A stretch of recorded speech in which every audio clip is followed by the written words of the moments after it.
Em nome do Pai, do Filho e do Espírito Santo. Amém. 7h33. Gente, então, semana passada a gente falou sobre a paixão de Jesus. A gente fez uma meditação a respeito das nossas vidas, do sofrimento de Jesus na cruz. A gente meditou que Jesus morreu na cruz por conta dos nossos pecados e que Jesus morreu na cruz para abrir para nós as portas do céu. E a gente meditava na semana passada que se a gente não se converter, que se a gente não abandonar os pecados, a morte de Jesus na cruz vai ser em vão para mim, para minha vida, na minha história pessoal.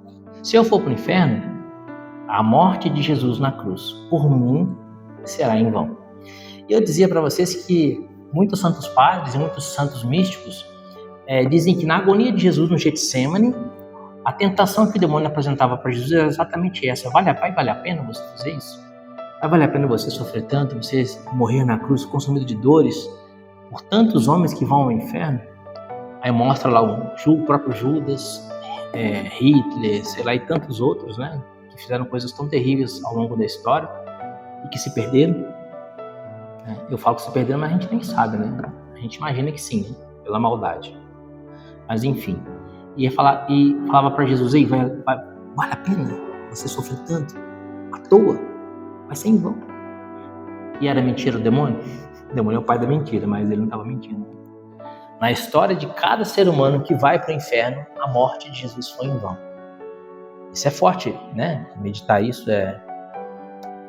sou até herético, né? Mas é verdade. Por quê? Jesus morreu para aquela pessoa ir para o céu. Jesus morreu para que aquela pessoa tivesse acesso à vida eterna. Ele mesmo disse: eu vim para que todos tenham vida, inclusive Judas, inclusive Hitler, todos. Eu vim para que todos tenham vida, que todos tenham vida plenamente. Essa vida plenamente Jesus se referia é a vida eterna. Como vai dizer São Paulo na segunda carta aos Coríntios, capítulo 1, versículo 9, coisas que os olhos nunca viram, coisas que os ouvidos jamais ouviram, coisa que o coração humano jamais imaginou, é algo que Deus tem preparado para nós. Né? Ele morreu na cruz para que todos tenham o céu e a vida eterna. Eu vim para que todos tenham vida, mas nem todos tiveram essa vida. E por que nem todos tiveram acesso à vida eterna? Ou melhor, todos tiveram acesso, mas por que nem todos entraram para a vida eterna? Jesus conta uma parábola que ele diz que ele prepara a ceia, o chefe da família prepara a ceia e manda convidar as pessoas para virem à ceia. Um diz: eu não vou poder ir à ceia, você me desculpe porque eu acabei de me casar agora e não vou poder ir. Outro vai falar: o senhor me desculpa, eu não vou poder ir à ceia porque eu comprei uma junta de bois, vou experimentá-la, e assim por diante. Se dão desculpas por coisas que tinham que fazer para este século e não vão à ceia. É por isso que as pessoas não entram no céu, porque não colocaram Deus em primeiro lugar. Como vai dizer aquela música do Frei Gilson, né? Tu és o centro da minha vida. Não colocaram Jesus no centro, colocaram Jesus em primeiro lugar. E aí, porque colocaram Jesus ao lado, eles começam a colocar Jesus de lado, começam a se deixar levar por pequenas coisas que se tornam grandes coisas, como uma cachoeira. Sabe, já viram falar de tromba d'água, cabeça d'água, essas coisas? Vocês sabem o que é isso? Todo mundo sabe? A pessoa está na cachoeira lá, né? Está se refrescando e não percebe, porque choveu às vezes quilômetros de distância. Ela não viu a chuva, nem ouviu o trovão, nem nada, ela não sabe que choveu. E ela está na cachoeira e de repente começa a aumentar o quê? A correnteza. Ela não percebe. A correnteza começa a aumentar, e vai aumentando, até que a correnteza aumenta tanto que a pessoa não consegue mais se manter e a correnteza arrasta a pessoa. E se tem uma queda, uma queda d'água, se a cachoeira é grande, a pessoa é projetada. Até se a cachoeira é pequena, né? A pessoa vai rolando, batendo a cabeça nas pedras e acaba sendo fatal. O pecado é exatamente isso. Porque a gente não coloca Jesus no centro da nossa vida, a correnteza vai aumentando. O pecado venial vai se tornando cada vez mais frequente, até o ponto que a gente não se importa mais com o pecado venial, até o ponto que o pecado venial nos domina, até que a gente fica viciado, fica doente, uma doença espiritual, e o pecado venial vai progredindo até se tornar um pecado mortal e nos arrasta para o inferno. Então, meus amados, para que Jesus não morra em vão na nossa vida, que a morte de Jesus não seja em vão na nossa história individual, na minha história individual, eu preciso combater o pecado venial. Porque se eu combater o pecado venial, eu não cometerei pecado mortal. Quando eu era criança, minha mãe dizia assim para mim, assim, ó. Ela dizia assim, ó, tudo que você achar na rua, você não pega. Não pega nada que você achar na rua. Mas mãe, se eu estiver andando, tiver um brinquedo, não posso pegar? Não, você não pode pegar, porque não é seu. Não pega nada que você achar, nada que não seja seu. E ela falava assim, quem rouba uma agulha, rouba um banco. Eu achava, nossa, roubar uma agulha, rouba um banco? Mas o que a mãe estava querendo dizer? A pessoa se acostuma a furtar uma agulha, pegar uma agulha dos outros, daqui a pouco ela vai pegar um lápis, daqui a pouco ela vai pegar o estojo, daqui a pouco ela vai pegar a mochila, daqui a pouco vai pegar a carteira, daqui a pouco vai pegar o carro, daqui a pouco vai... E vira um ladrão, rouba um banco. Como é que o cara se torna um ladrão? Começou furtando uma agulha. Como que alguém se torna um estuprador? Começou com o vício da luxúria, vendo pornografia, com palavras maldosas, com conversas de duplo sentido. Gente, não existe criança estuprador, não existe bebê estuprador, ninguém nasce estuprador, entendeu? Se torna. E como que se torna? Como foi esse processo? Esse processo começou no pequeno vício, na agulha. Então, para que Jesus não morra em vão na nossa vida, e para a gente não vá para o inferno, a gente precisa não pegar nada na rua. Ou seja, nenhuma agulha que a gente encontrar no chão. Em outras palavras, a gente tem que combater o pecado venial. Dos pecados veniais, eu estava dizendo para vocês semana passada, que 7 são os pecados que dão origem a outros pecados. Então, se a gente combate esses 7, a gente mata o mal pela raiz, né? Se aqui está a raiz do mal, a gente combatendo esses pecados, esses 7 pecados capitais, caput, cabeça, a parte principal, a cabeça que comanda todo o corpo, né? Então, pecados capitais que dão origem a todos os outros. Se nós combatemos os 7 pecados capitais, a gente vai vencer todos os outros pecados. Todos. Até pecados que não estão nos 10 mandamentos, que não são contra os 10 mandamentos, que não estão em pecados capitais. Por exemplo, a mentira. A mentira é um pecado que não está nos 10 mandamentos e não está nos 7 pecados capitais. Mas a mentira é fruto da soberba. Então, se eu combato a soberba, que é um pecado capital, eu venço a mentira. Ou a mentira pode ser fruto da luxúria. Mas como assim, Fábio? A mentira vai ser fruto da luxúria?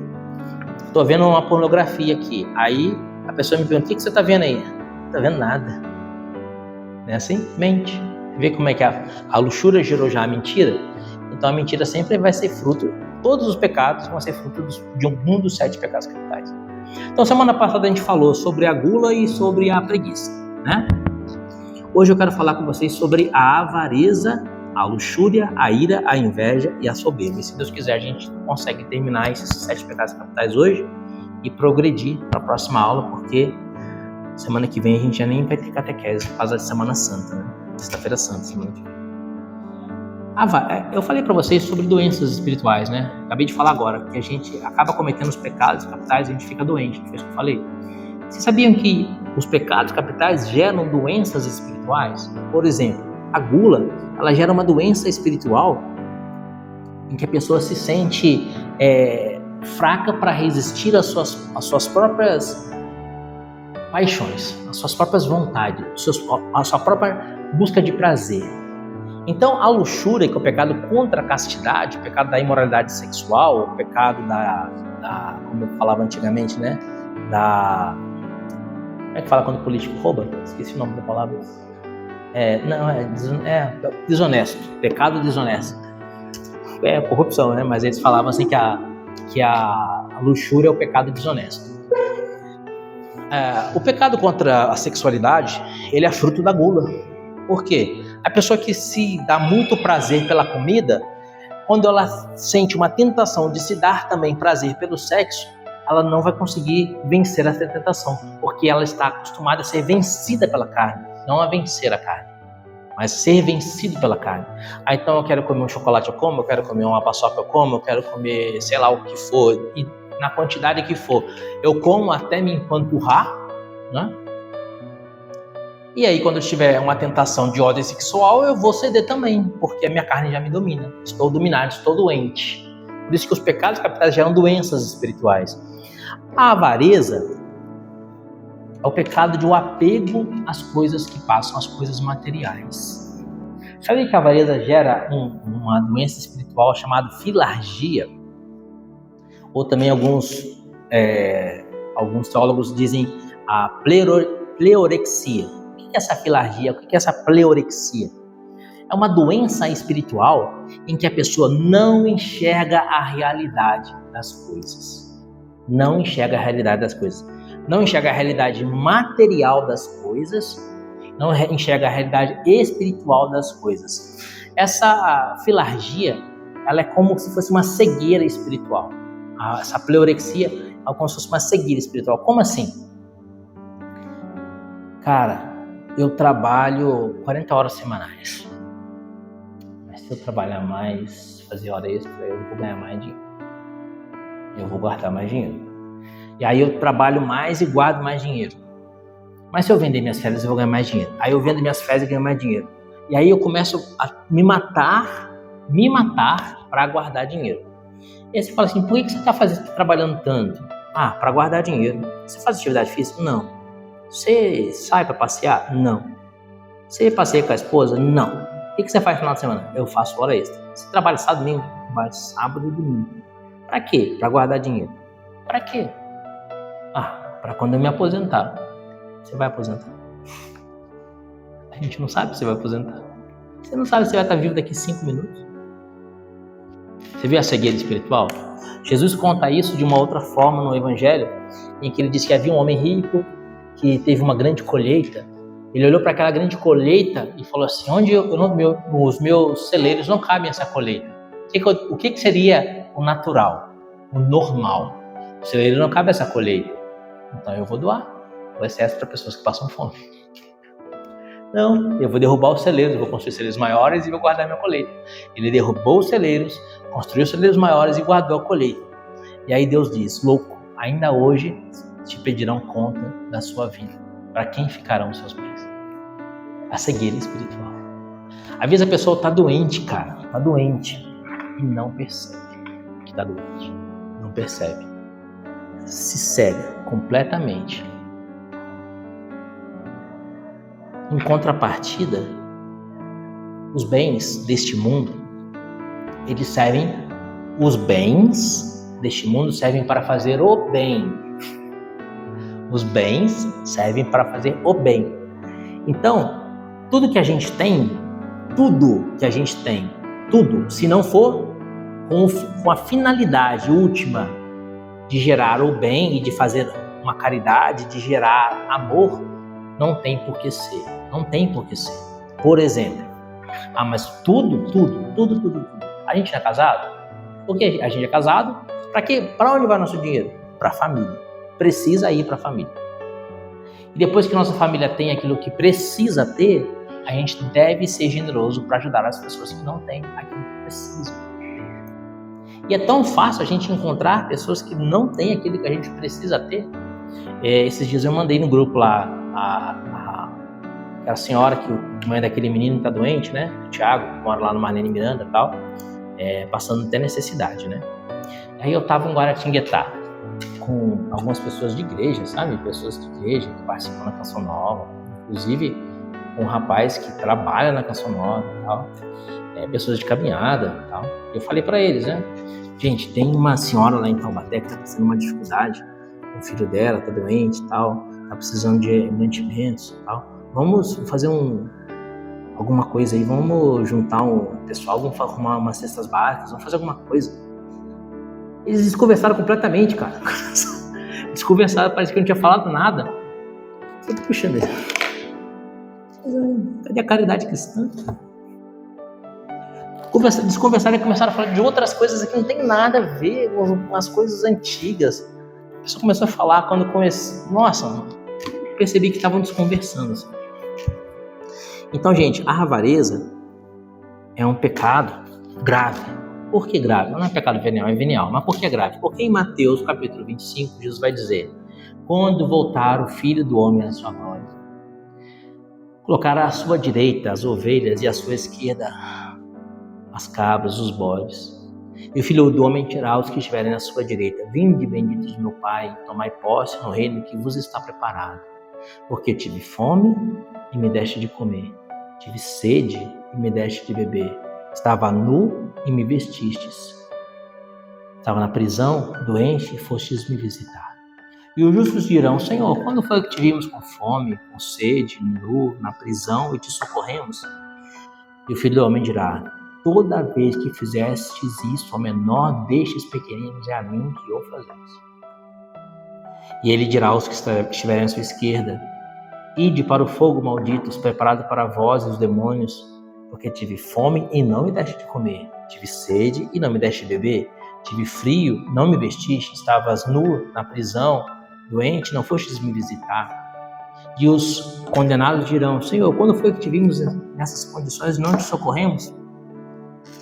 E o Senhor dirá: toda vez que não fizestes isso ao menor dos pequeninos, foi a mim que não o fazeis. Gente, nesse capítulo 25 de Mateus, Jesus nos dá um critério de salvação. Jesus dá o gabarito da prova. Jesus dá o gabarito da prova. Tudo marcadinho ali, o gabarito. Você tem o gabarito na mão. Tive fome, deixa de comer. Estou na rua, alguém me pede um dinheiro. Tive fome, deixa de comer. Ide pro céu. Tive fome, não me deixe de comer. Ide pro inferno. O gabarito da prova tá ali, cara. Tá ali o gabarito da prova. E Jesus quis enfatizar tanto isso, porque que não foi uma única vez que ele falou isso. Quando Jesus conta a parábola do Lázaro, do pobre Lázaro, do rico Herculão, Jesus diz que havia um rico que comia muito, pecado da gula, que fazia grandes festas, provavelmente festas luxuriosas, e que se banqueteava dia e noite. Avareza, gula, luxúria, pecados capitais. O rico era a imagem dos pecados capitais. E na porta do rico havia um pobre chamado Lázaro, que sofria, leproso, às portas do rico, esperando que uma migalha de pão caísse para que ele pudesse saciar sua fome, mas nem isso lhe dava o rico. Morreu Lázaro, morreu também o rico. O rico foi para o inferno, Lázaro foi para o seio de Abraão. E no inferno o rico dizia: Pai Abraão, manda que Lázaro toque uma gota de água no seu dedo e ponha nos meus lábios para aliviar o meu sofrimento. E aí o Abraão disse para o rico: enquanto Lázaro estava na vida, ele colheu os males e você os bens. Agora você colhe os males e ele o bem. O que Jesus quer dizer com essa parábola? A mesma coisa de Mateus 25. Tive fome, me deste de comer. Tive fome, não me deste de comer. Por que o rico vai para o inferno? Porque não socorreu Lázaro. Gente, existem 7 sacramentos na igreja, né? Isso aí é uma brincadeira que eu faço. São 7 sacramentos: batismo, Eucaristia, Crisma, a confissão, a ordem, o matrimônio, não são os enfermos. São 7 sacramentos. Os sacramentos são ferramentas de salvação. Deus nos salva por meio dos seus sacramentos, 7 sacramentos. Mas existe um 8º sacramento. O 8º sacramento é o pobre. É uma brincadeira que eu faço. Não vai dizer que eu ensinei vocês que são 8 sacramentos, não, tá? O catequista falou que são 8 sacramentos. O 8º sacramento é o pobre. Por quê? Porque Jesus disse que a gente pode salvar por meio do pobre, né? Na primeira carta de Pedro, se não me engano, primeira carta de Pedro, capítulo 3, Pedro vai dizer que a caridade cobre uma multidão de pecados. Eu tenho uma multidão de pecados, então a avareza, que é um vício, se vence com a virtude da generosidade. Então a gula se vence com a virtude da temperança, a preguiça se vence com a virtude da diligência, a avareza se vence com a virtude da generosidade. Então a gente precisa ser generoso para com aquele que sofre. Generoso em todos os sentidos. Todos os sentidos. Não só no sentido material de dinheiro. Porque vai ter gente que vai precisar que você seja generoso com ele, dando tempo. Tem gente que vai precisar que você seja generoso dando ouvidos. Tem gente que vai precisar que você seja generoso perdoando, e de diversas formas. Então a generosidade é uma virtude que precisa ser praticada. É claro, com relação ao dinheiro também, né? A gente está falando disso agora, da avareza, mas também com relação a todas as outras coisas que a gente pode dar, inclusive dar-se, né? Inclusive dar-se. E quem tem criança em casa já começa desde pequenininho ensinando a criança a não ser avarenta. Ela quer os brinquedinhos tudo para ela, né? E assim por diante, quer o doce todo para ela e assim por diante. Eu lembro quando a Maria era pequena, a gente foi na padaria e eu comprei pão e comprei um pedaço de doce para ela, um doce de leite, esses docinhos assim, né? Nem lembro se era leite ou se era amendoim, esses docinhos. Na época só era ela e o Luiz, né? Ela é 4 anos mais velha, era 2 anos mais velha que o Luiz, então ela tinha 4 e ele tinha 2. E aí eu comprei aquele pedaço de doce para ela comeu metade do doce e ficou segurando na mão o resto do doce. A gente foi para casa e percebi que ela estava com aquele pedaço de doce na mão já tinha um tempo, né? Eu falei, Maria, acaba de comer o doce. Ela falou, não, esse daqui é do Luiz. Então a gente precisa ensinar essa generosidade, né? Luxúria, a porneia. A porneia, a luxúria, é um pecado capital, desonesto, como a gente vai ler muito isso nos livros antigos, de teologia, de espiritualidade, o pecado desonesto. Quando falar o pecado desonesto, é o pecado da luxúria. A luxúria é um pecado difícil de lidar, porque a luxúria é o pecado por meio do qual os homens vão ao inferno. Os homens vão ao inferno por causa da luxúria. Os anjos que se perderam, os anjos caídos, caíram por causa da soberba. Os homens caem no inferno por conta da luxúria. Antigamente, eu tenho 44 anos, eu sou de 1980, vou fazer 45 esse ano. Mas quando eu tinha 15, 16, 18 anos, a gente não via, a gente não tinha notícia, não fazia parte do universo feminino a pornografia, palavrões, luxúria, essas coisas. Naquela época, as meninas daquela época, elas, pelo menos assim, era a imagem que eu como menino tinha. Elas eram extremamente mais recatadas, mais castas, etc.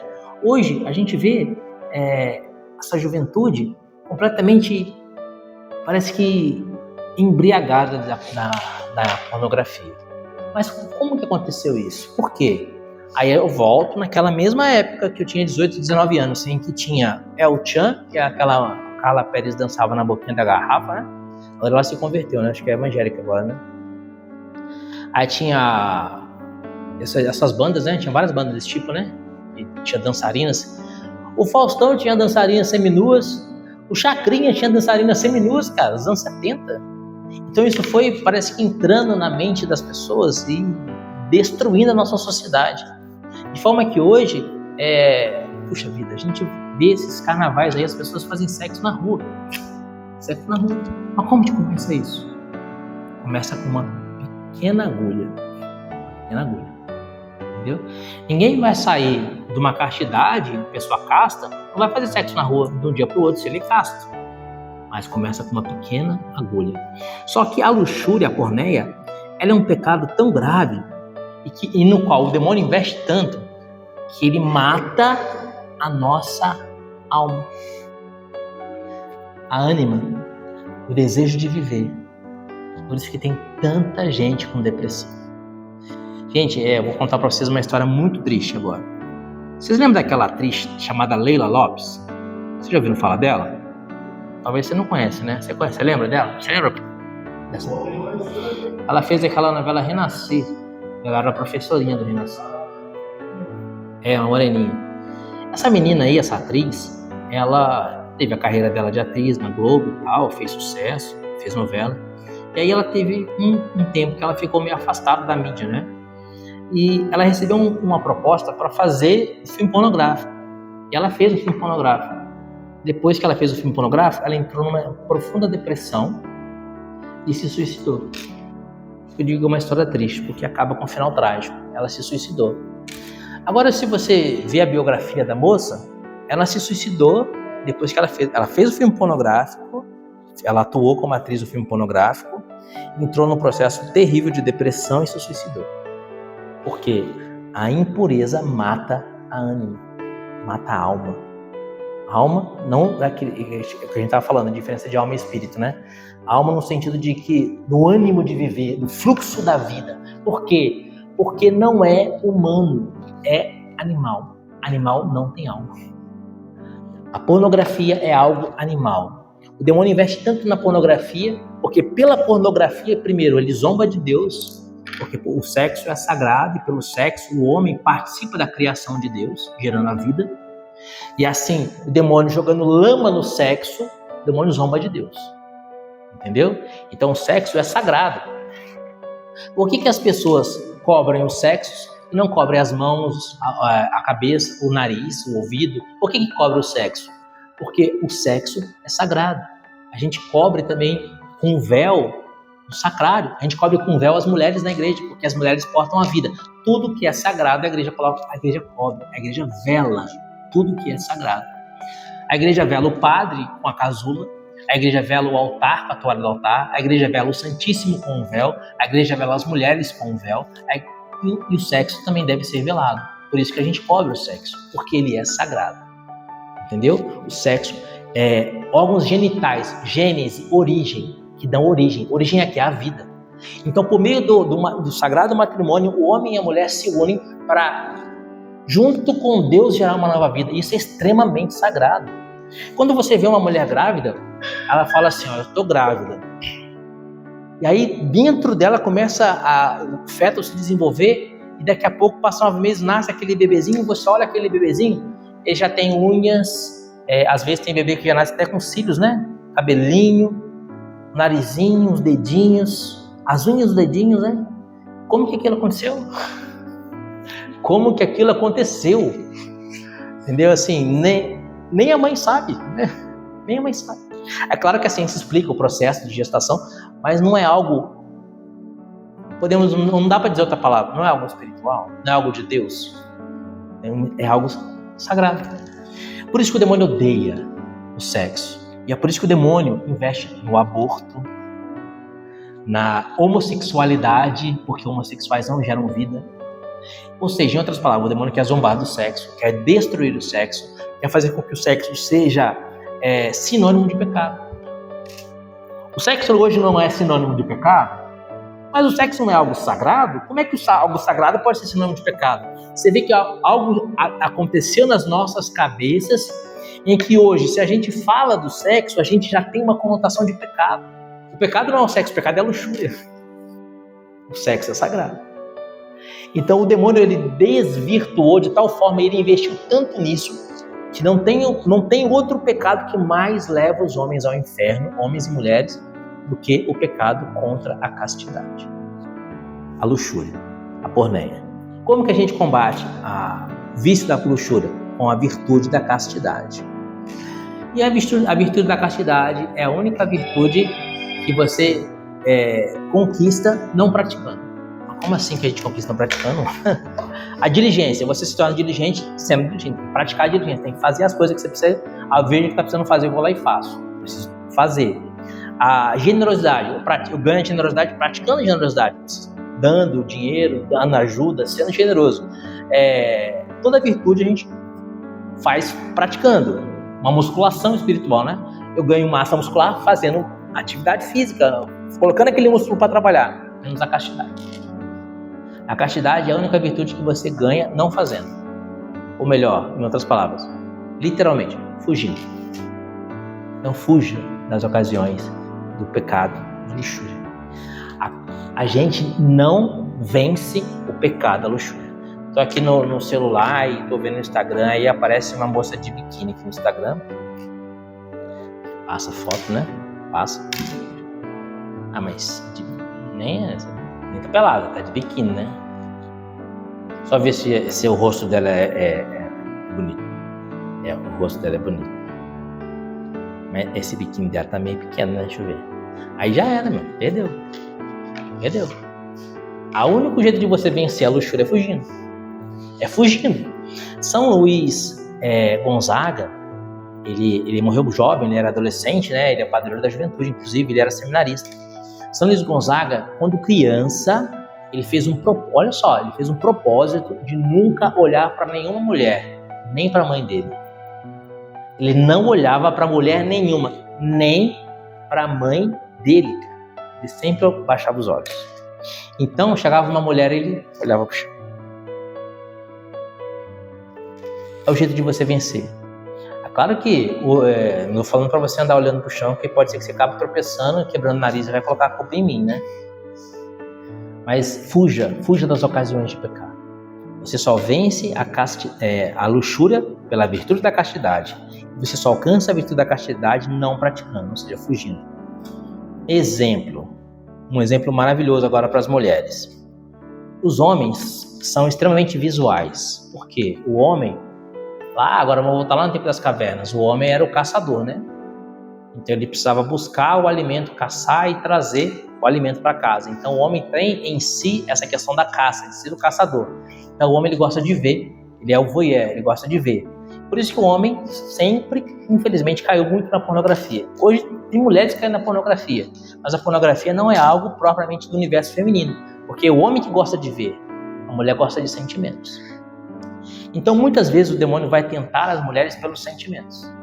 Então vai estar brigada com o marido, vai ter aquele colega do serviço que é super gentil, que vai tratar você super bem, e aí você vai começar a sentir uma coisa diferente e tal, e seus sentimentos ficam balançados. Eu não sei se eu gosto mais do meu marido e tal, e daqui a pouco eu estou apaixonada pelo meu colega de trabalho e meu marido é um traste, não sei o que, e cai no adultério. Então o demônio usa dos sentimentos para levar a mulher ao adultério, e o homem, o demônio usa do olhar. Então esse que eu falei, não olhe, é uma coisa mais para os homens. Pode ser que hoje alguma mulher tenha algum problema com o olhar, etc, né, tal. Pode ser. Acredito que algumas tenham essa dificuldade, mas é uma dificuldade mais própria do universo masculino. Com relação ao universo feminino, vigie os seus sentimentos pela razão. Vigie os sentimentos pela razão. E não nutra, não alimente a fogueira. Se tem uma fogueira, não jogue álcool na fogueira. Entendeu? Não jogue álcool na fogueira. Mas elimina os sentimentos que você percebe que vão te levar para o pecado no início. Porque o demônio vai usar os seus sentimentos. A fé não é sentimento, a fé é razão. Eu creio que Jesus ressuscitou e creio que Jesus ressuscitou pode tudo. Mas eu estou com câncer. Creio que Jesus pode tudo. Pode me curar do câncer e pode, por meio desse câncer, me levar para o céu. Mas vou me sentir bem com câncer? Vou ficar feliz? Não vou. Como é que vai ficar meus sentimentos? Vou ficar triste, vou ficar angustiado, né? Vou ficar preocupado, vou ficar para baixo, porque eu estou com câncer. Mas isso é sentimento. A fé suplanta o sentimento. A fé suplanta o sentimento. A fé é uma rocha firme em que eu vou dizer, apesar do câncer, eu sei que Jesus está cuidando de mim, ele é meu pastor. Seja por meio do câncer, me curando desse câncer, ou seja, inclusive me deixando morrer de câncer, ele está me salvando. Jesus está me salvando por meio desse câncer. Mas isso é razão pura. A fé é razão e decisão. A fé não é sentimento. Então, se eu me casei e prometi que aquele é o meu marido para sempre, que aquela é minha esposa para sempre, mesmo que depois o demônio use meus sentimentos para dizer que aquela amiga do trabalho, que aquele colega do trabalho é para o homem, é muito mais bonito que a sua mulher, para a mulher é muito mais romântico que o seu marido, é muito mais gentil que o seu marido, isso é sentimento. Joga água nesse sentimento. Não joga álcool, joga água. Fuja desse sentimento. Isso para as mulheres, para os homens é questão visual. Mas como eu falei, né? Pode ser que hoje em dia ainda já existam mulheres que tenham essa questão, porque eu já conversei com meninas que tinham esse problema de visão, também de visual, né? Mas é uma questão muito mais do universo masculino. A ira, o pecado da ira. Vamos lá avançar para a gente acabar esses 7 pecados capitais hoje, para a gente avançar para o próximo tema. A ira é aquela impulsividade que dá fluxo aos sentimentos mais baixos. E aí você acaba agredindo as pessoas. Por palavras, por ações, por gestos, ou até mesmo fisicamente. Ao ficar, entre as outras palavras, ficar bravo, ficar bravão. Queridos, Jesus disse, bem-aventurados os misericordiosos, que alcançaram misericórdia. Bem-aventurados os mansos, porque possuirão a terra. Jesus disse, aprendei de mim, que sou manso e humilde de coração. Então Jesus nos dá uma ordem. Primeiro ele mostra uma bem-aventurança, a mansidão. Depois ele nos dá uma ordem. Aprendei de mim que sou manso e humilde de coração. É uma ordem, Jesus nos manda ser mansos. Então no primeiro momento ele nos mostra a virtude, a bem-aventurança da mansidão e depois nos dá uma ordem. Só que Jesus diz, eu sou manso e humilde. Assim Jesus nos mostra que a ira é fruto da soberba. Como assim? Eu tô no ponto de ônibus lá, né? E falo bom dia pra pessoa, bom dia. E a pessoa não olha na minha cara, não fala bom dia. Nossa, a pessoa é mal educada, já fico irritado, fico nervoso. Oh, bom dia, tá me vendo não? Eu pequei pela ira. Por que eu pequei pela ira? O que aquela pessoa fez? Ela não fez nada, nem me deu bom dia, nem olhou pra mim. Mas eu sou tão importante que é inadmissível que ela não responda o meu bom dia. Você vê que a ira nasce da soberba. Eu tô no trânsito e a pessoa dá aquela buzinada, atrás do meu carro. Fico irritado. Por que eu fico irritado e brigo com a pessoa? Porque com aquela buzinada, ela destacou o quê? Um erro que eu cometi no trânsito. Uma barbeiragem que eu fiz. E ela mostrou para todo mundo que está no trânsito ali que eu sou um barbeiro. Isso me irritou, fiquei possesso de raiva. Por quê? Porque ela me humilhou. E eu sou orgulhoso. Então a ira nasce da soberba. Então, para a gente ser manso, a gente precisa ser humilde. Aprendei de mim que sou manso e humilde. Então, queridos, toda vez que a gente sentir um fluxo de ira, lembra que essa ira está nascendo da sua soberba, que o problema não é a outra pessoa, que o problema é você. Que o problema é você. Que o problema é a sua soberba. O problema é a sua soberba. E segura a sua onda. Conta até 10, enche a boca de água. Tem um santo que eu esqueci o nome dele agora, eu não vou me arriscar a falar o nome dele para não falar errado, mas tinha um santo que ele tinha esse problema de cólera, ele era colérico, né? Estava nervoso. E ninguém sabia, porque ele não transparecia, ele transparecia sempre estar tranquilo, sereno, né? Eu acho que era Santo Inácio de Loyola, mas eu não vou falar que era Santo Inácio, eu não tenho certeza. Mas enquanto eu vou falando, eu vou procurar no Google aqui, se é o Santo Inácio mesmo. Vou colocar aqui o santo que arranhou a mesa. Já ouviram falar disso? Não? O santo que arranhou a mesa? São Francisco de Sales. Agora eu já sei quem é. Não é Santo Inácio, é São Francisco de Sales. São Francisco de Sales, ele tinha esse problema de ficar nervoso, só que ninguém percebia. Certa vez ele foi fazer uma reunião com alguém, e aquela pessoa incomodou tanto ele que ele ficou tão nervoso. Acabou a reunião, mas ele não transpareceu.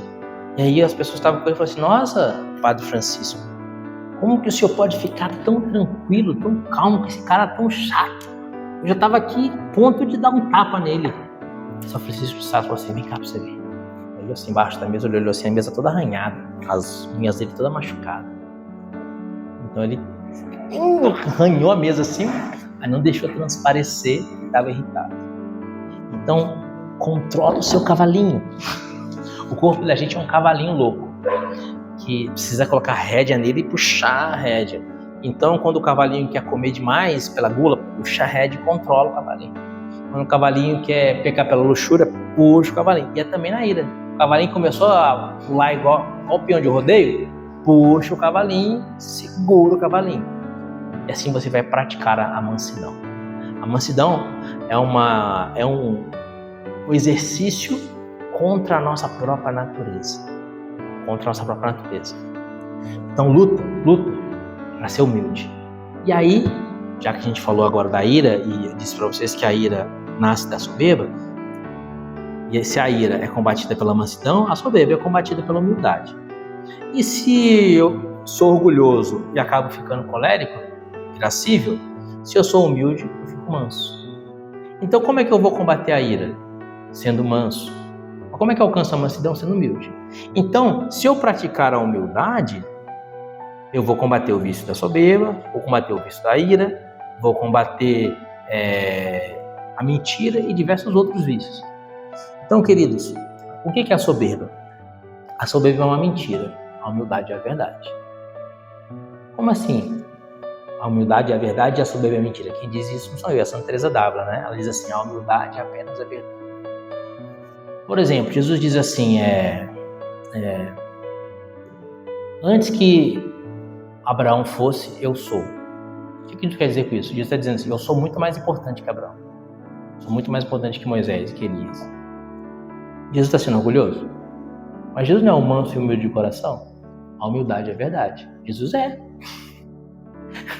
Ele é Deus. Então ele diz, antes que Abraão fosse, eu sou. Porque ele é. Então a humildade é verdade. Olha para você, quem você é. Jesus diz assim para Moisés, Jesus não, né? Jesus, o Pai e o Espírito Santo, é a trindade que se revela ainda na sarça ardente, como o Deus de Abraão, de Isaac e Jacó, para Moisés. Deus diz para Moisés, eu sou aquele que sou. Quem eu vou dizer que me enviou? E Deus diz, eu sou. Por que ele fala eu sou? Porque só ele é. Nós não somos. Nós não somos. Não somos. Não somos. Eu estou aqui com saúde, né? Vou levantar aqui para sair na porta, tropeço, quebro o pé, não consigo mais andar. Olha a minha miséria. Quebro o pé e não consigo mais andar. Estoura uma veinha no meu cérebro, tem um acidente vascular cerebral, fico paralisado, não consigo mais sequer usar o banheiro na fralda. A gente não é nada. A gente não é. Deus é, a gente não é. A gente é apenas pó. A gente está na quaresma, tempo da quaresma, encerrando o tempo da quaresma, né? Semana que vem já é Semana Santa. A gente começa a quaresma com quarta-feira de cinzas, em que é derramado pó sobre a nossa cabeça. O padre diz, convertei-vos e crede no Evangelho. Então o padre diz, lembra-te que és pó e ao pó hás de voltar. O padre não diz, lembra que você foi pó e você... Não, lembra-te que és pó. Você é pó. Você é pó. Soprou nada. A gente é um nome escrito na lousa a giz. A gente apaga facinho. Então por que eu vou ser orgulhoso, soberbo? Vou me achar melhor do que os outros? Por quê? Se eu sou nada, eu sou ninguém. Eu não sou melhor do que os outros. Eu não sou melhor do que Judas. Eu não sou melhor que ninguém. Eu não sou melhor que o Hitler, não sou melhor que o Judas. Se eu não me vigiar, eu faço pior do que o Judas. Se eu não me vigiar, eu faço pior do que o Hitler. Se eu não me vigiar, eu faço... Só meto os pés pelas mãos. Eu estava conversando com um colega esses dias e estava falando para ele assim, eu sei, só tem uma coisa que eu sei fazer. Aí ele já ganhou a maldade, né? Ele falou assim, eu já sei o que ele vai falar. A única coisa que você sabe fazer é pecar. Eu falei, exatamente. A única coisa que eu sei fazer por mim mesmo é pecar. É a única coisa que eu sei fazer. É besteira. Sabe o que eu sei fazer?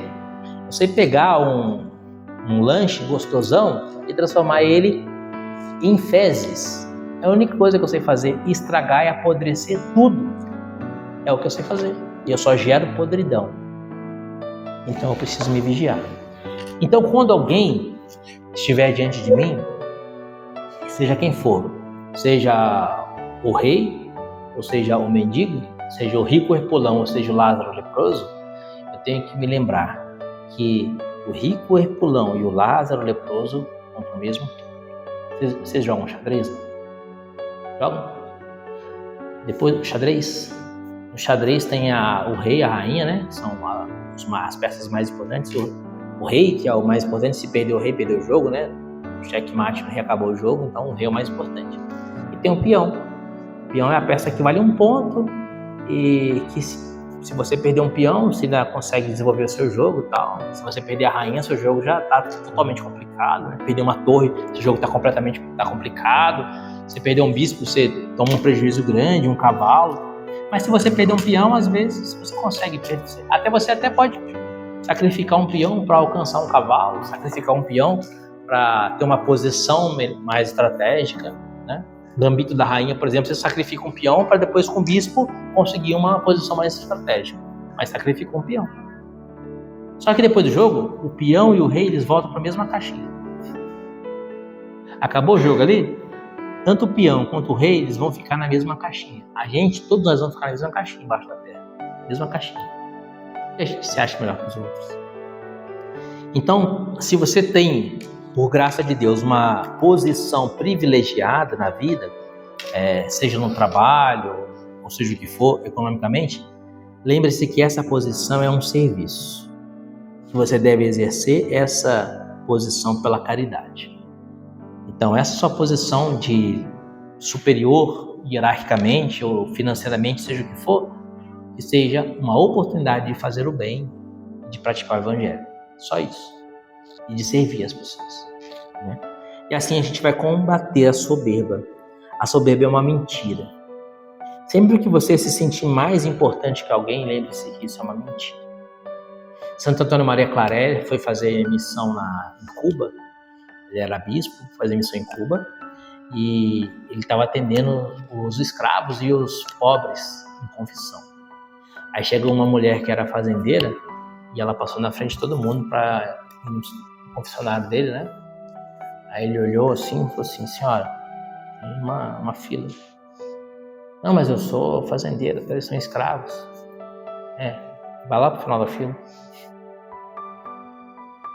Entendeu? E depois essa mulher se converte e tal. Mas ela se converteu a partir do quê? Do Santo Antônio Maria Claret mostrando para ela que ela não era melhor do que os escravos, porque ela era dona dos escravos. Então, meus amados, inclusive isso daí depois rendeu para Santo Antônio Maria Claret uma tentativa de homicídio, né? Tentaram matar ele por conta disso. Ele mostrar para os caras que os escravos tinham direitos. Mas enfim. Combatamos a soberba pela verdade de que nada somos. E por fim, a inveja. A inveja é um pecado capital de você se entristecer por um bem do outro. A inveja pode ser material ou espiritual. Então, alguém elogia o Paulo. O Paulo é muito inteligente. Eu fico triste porque elogiaram ele, não elogiaram a mim. Isso é inveja. Ou então, a Letícia ganha no Vale Cap. Eu fico triste porque ela ganhou no Vale Cap e eu não ganhei. A inveja é entristecer-se por alguma coisa que a pessoa tem ou que a pessoa é, um benefício que a pessoa tem e você não tem. Essa inveja parece uma coisinha boba, né? Mas foi a inveja que levou os fariseus a matarem Jesus na cruz.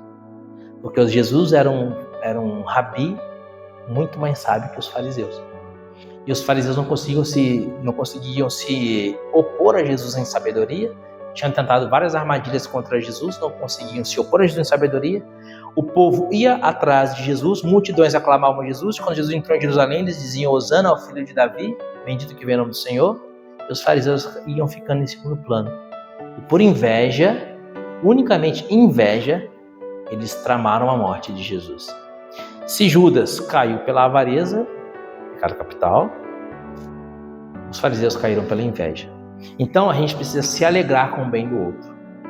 Isso é o amor. O amor, aquele que ama, se alegra com o bem do outro. E por que a inveja é um pecado capital? Porque a inveja é um pecado que corrói a caridade. Corrói a caridade. Ao ponto de que quando o Alex, por exemplo, tem uma promoção no trabalho que eu não tive, fico triste porque ele foi promovido e eu não fui. E aí o Alex sofre um acidente de moto, e aí o patrão fala assim: o Alex ia ser o gerente, mas não vai poder ser o gerente porque ele sofreu um acidente de moto. Eu fico feliz. Ai, que beleza. Fico dando até risada. Inveja. Mas você não vê que vai diretamente contrário à caridade? Em vez de ficar triste porque o colega sofreu um acidente de moto, lá ver o que ele está precisando, o que eu posso ajudá-lo, eu fico feliz porque ele não vai ser mais o gerente. Mesmo que eu não seja o gerente, mas ele não vai.